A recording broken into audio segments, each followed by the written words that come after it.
Hello, I'm Dr. Thomas Locke.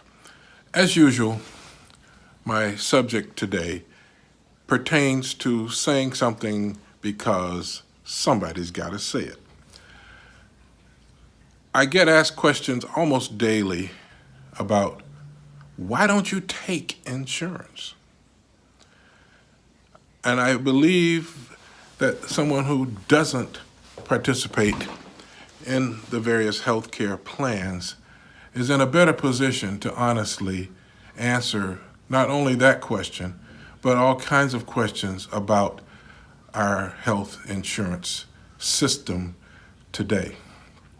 Now, basically, first thing I want to emphasize is health insurance is not insurance anymore. The insurance company has almost no indemnity when it comes to treating you or paying for your health care. When you think you have health insurance, what you actually have is a health plan, which means some businessman made a deal with another businessman who also had input from another businessman, one representing your employer, one representing an insurance company, and probably someone from a pharmaceutical company. But all these folks decided what would and would not be covered. So you have a plan that covers what these three entities, non-medical entities, have decided you're entitled to. Now, the thing that will be obvious if you look at it carefully is that the people who make the decisions are not your doctor, okay? And what's worse is even your doctor isn't your doctor anymore. Unfortunately, very few doctors are independent entities who work for their patients. A doctor has been reduced to little more than hired help working for a big hospital, working for insurance companies even, working for large groups run by non-medical people. But the bottom line is there's a very rare physician in practice nowadays who's a private entity able to speak up and be a patient's advocate. The patient is a cost of doing business for the employer for whom your doctor works. And a lot of things that don't make sense will become abundantly clear if you keep that thought in mind. Now, a worse problem is, I shouldn't say this, because once upon a time I was an advocate for, and I still am an advocate for physician extenders.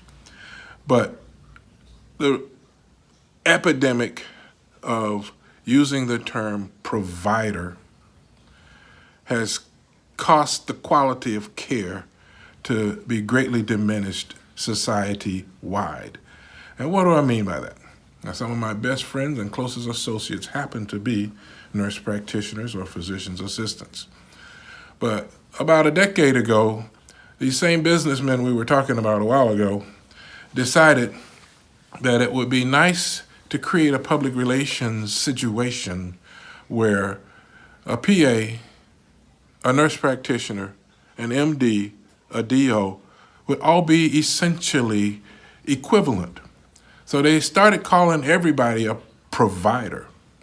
Now, my message to my fellow physicians out there is you need to be insulted, offended, and say something when somebody calls you a provider.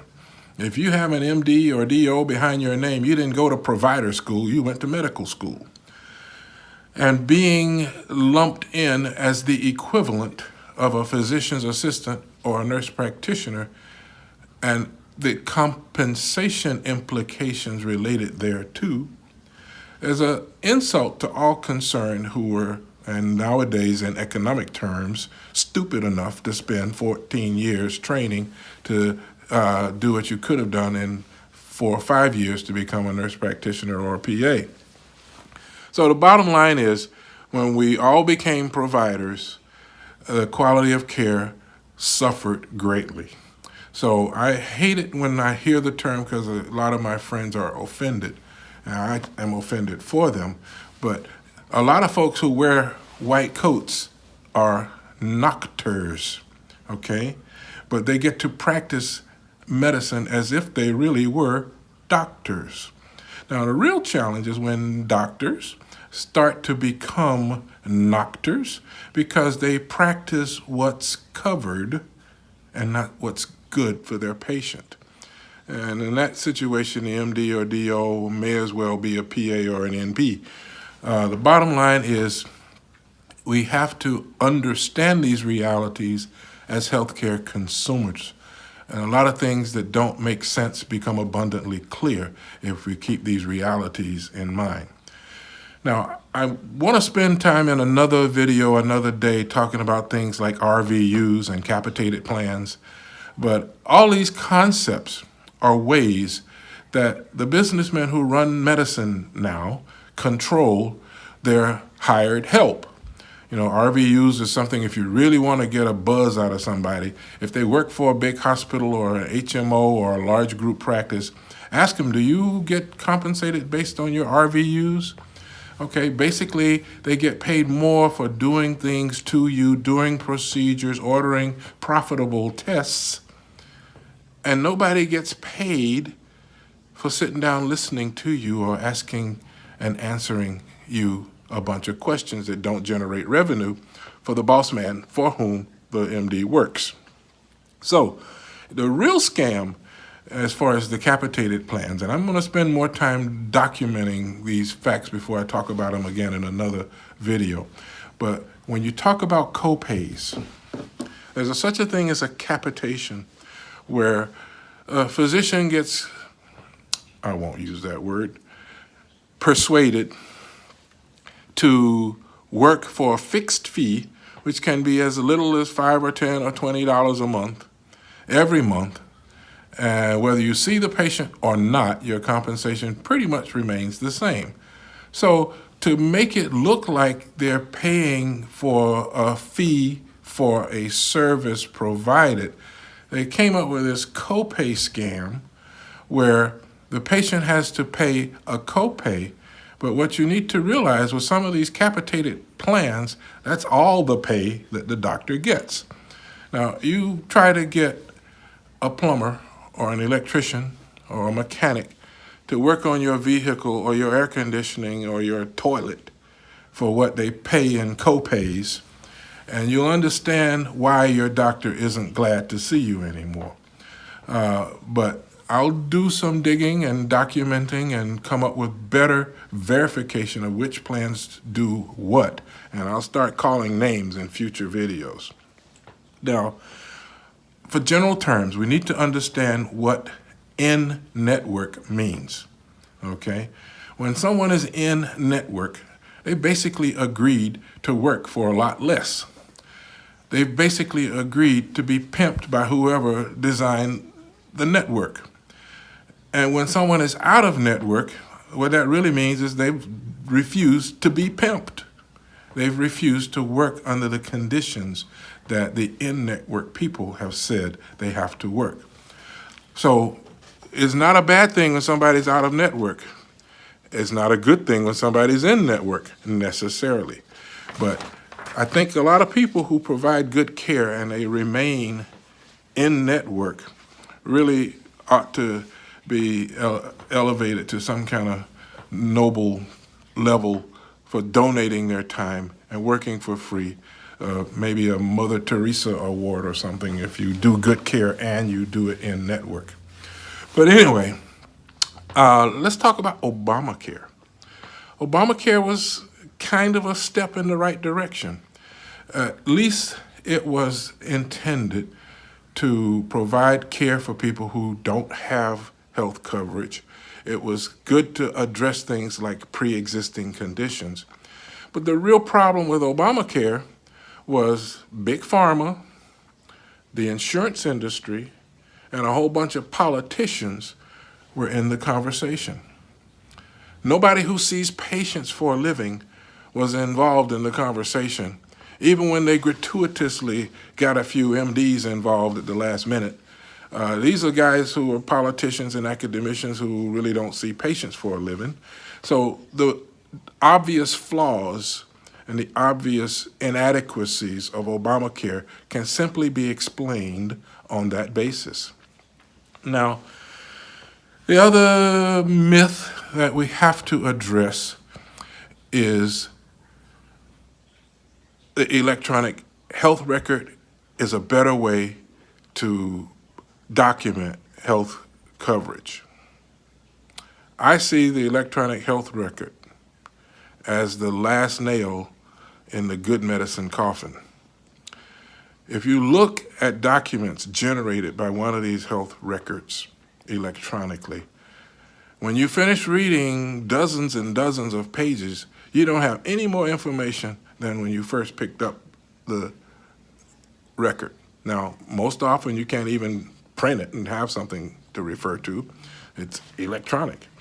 But these records are generated by a bunch of pointing and clicking and matching symptoms to ICD and CPT codes so that somebody can get paid. It may or may not have any bearing whatsoever to what really happened in that healthcare encounter. The sad truth is, preoccupation with creating an electronic record has cost us the luxury of basic stuff like physical diagnosis. Nobody gets examined anymore. The laptop has become the patient.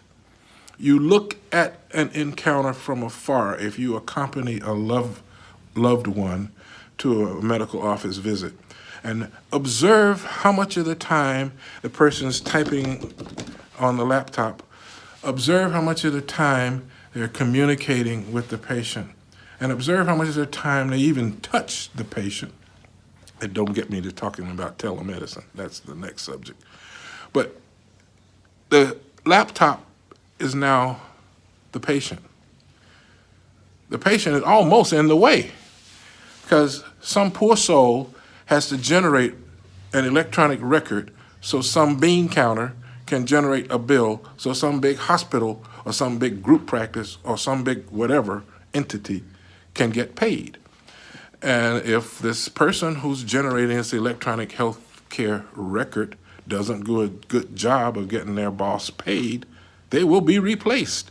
So it is no mystery when you go to a place nowadays and you see a different face every time you go for your health care. So understand that the electronic health record has become the focus of attention, and the patient is no longer the focus of attention in these settings. That's just the sad truth. Now, my other gripe is with the social workers who usually work for well-meaning, well-intentioned, and very often government agencies, and they are quick to tell the patient that Medicare is going to pay for everything, or Medicaid is going to pay for everything. Everything is covered. Nothing could be further from the truth. The reality is, Medicare defines what they will pay for a given service, and if one is a participating physician or provider, they agree to work for what Medicare says your service is worth. Then Medicare pays a percentage, 80% on most things, of what Medicare says the service is worth. The participating provider, I hate that word, the participating provider has to write off the difference. So if you look carefully at these bills for what adjustments they make down to what Medicare says a service is worth, and then Medicare only pays a percentage of that, then you understand why the people don't want to accept new Medicare patients. It's unfair. Now, the Medicaid situation in some states is worse, some states is better. Basically, you can imagine, this is America. People aren't going to go out of their way to provide the quality of care for poor people that the quality of care available to rich people is provided. So we have to accept that when the government's paying for everything, whether it be the state or the federal government, your quality of care is going to be compromised. And anybody who says otherwise is being dishonest. Now, here's where I'm going to really get in trouble. And I don't care. But around the time when I entered med school, that would be 1974, a majority of doctors were male. My graduating class was 50% female approximately. And nowadays, more than a majority of graduates from medical school are female, okay? Now, that trend was concurrent with what I will call the un-Americanization of American medicine. Males are no longer the dominant force in medicine. Revenues in the specialties dominated by women especially have gone down, down, down, down, down. So I know that it's a function of gender. It's unfair. It's not just true in medicine, but women in most professions are paid less than men in the same professions. That's even true for nurses. I saw statistics recently where male nurses get paid more than female nurses on average. Now, I've had the privilege of working for a few years in yet another profession where I observed this same phenomenon. And I'll talk about real estate for a hot minute. Once upon a time, most people who did real estate were men. As more and more women started doing real estate, the commissions and the overall compensations went down, down, down. So I'm not saying that women aren't as good as men. Women might do a better job in some situations, a lot of situations, I'd even say. But the reality is they're willing to work for less. So the decision makers, whether they be male or female, are going to obviously make it so that if a female's going to work for less than a male, then the female's not only going to make it so they get paid less, but they're going to also reduce the likely available compensation for the males.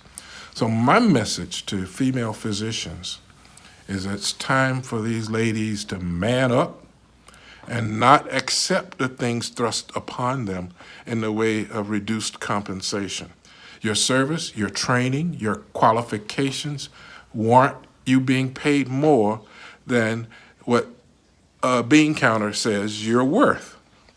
And as long as they can get away with people working for what they're willing to pay, then these ruthless businessmen who only care about their stockholders, they're going to keep doing it. So it's nobody's fault but the physicians who allow the bean counters, the stockholders, and the CEOs and the CPAs and the MBAs or whatever else the letters you want to talk about. These folks are making decisions that MDs ought to be making.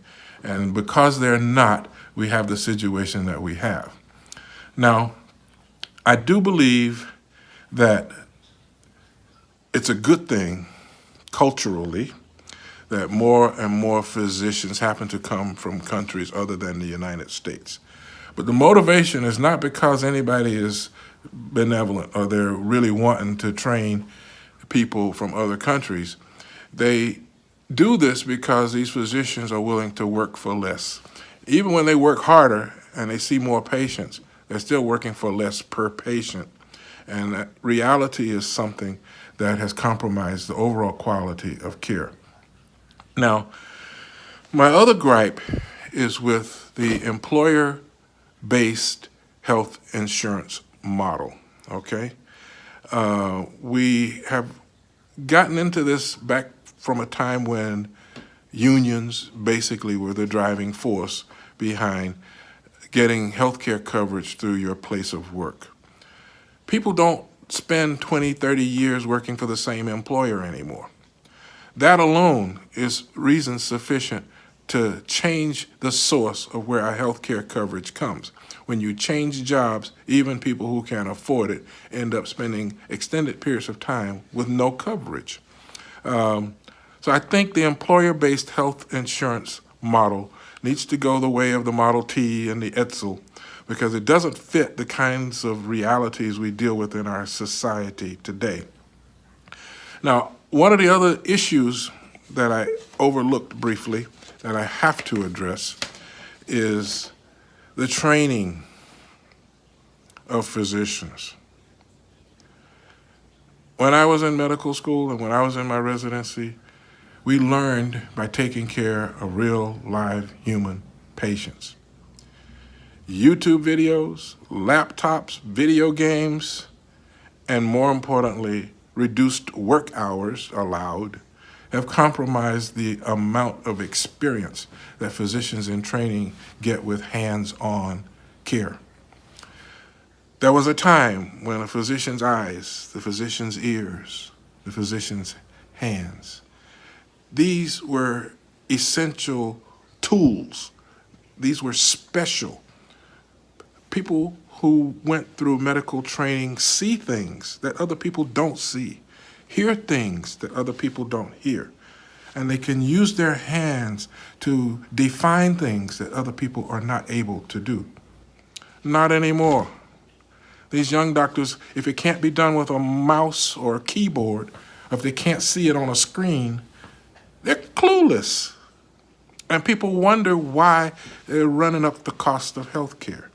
They have to order a test so they can create an image that you can see on a screen so they have a clue about what's going on.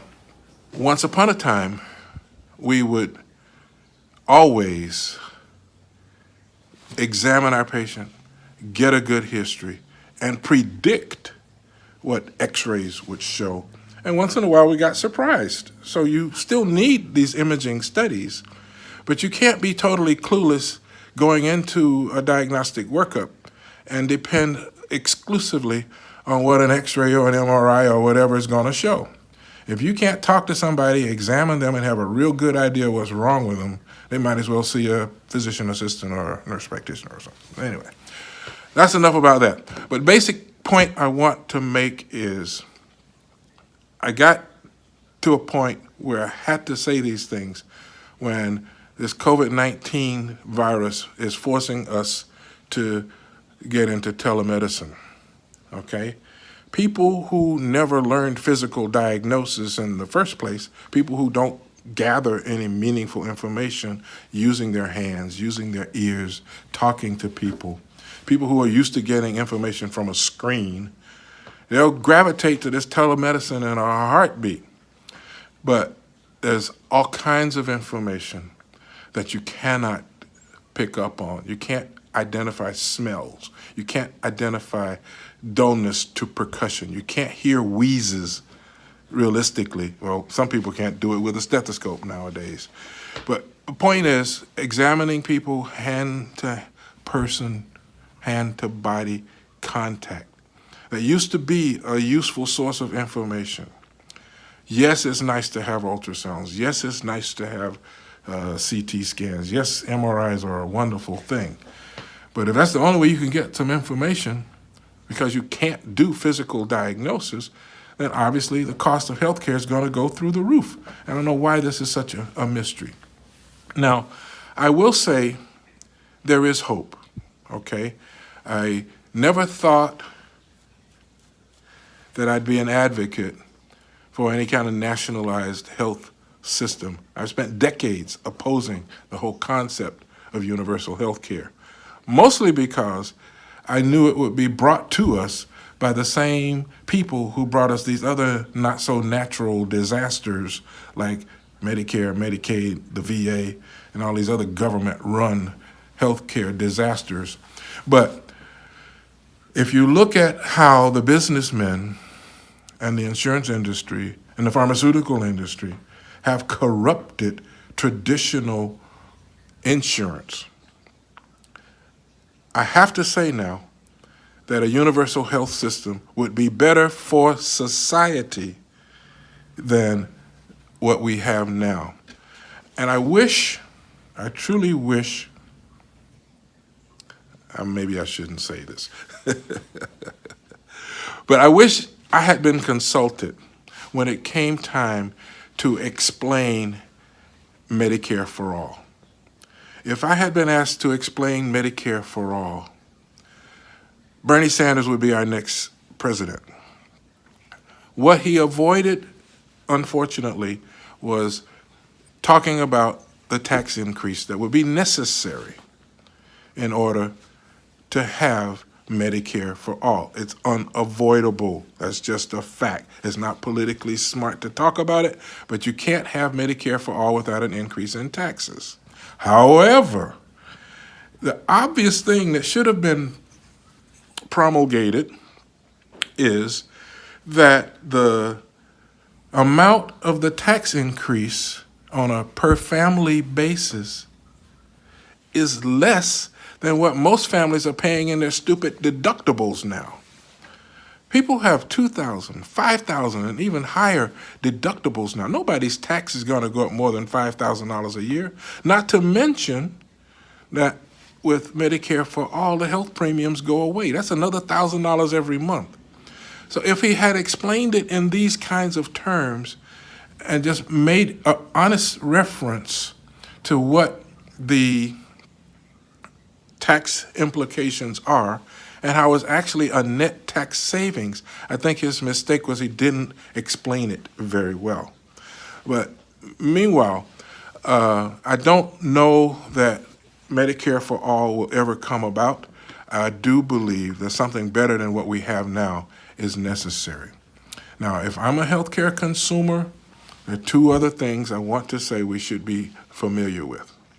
One is the concierge model, and a lot of people don't like that term, but I prefer the term retainer fee-based medicine, where you pay your physician, I'm not going to use that other P word, you pay your physician a fee, fixed fee, for 1 year of service, and he'll take care of you, or he'll take care of you and your family for something less than 1 or 2 months of your premiums.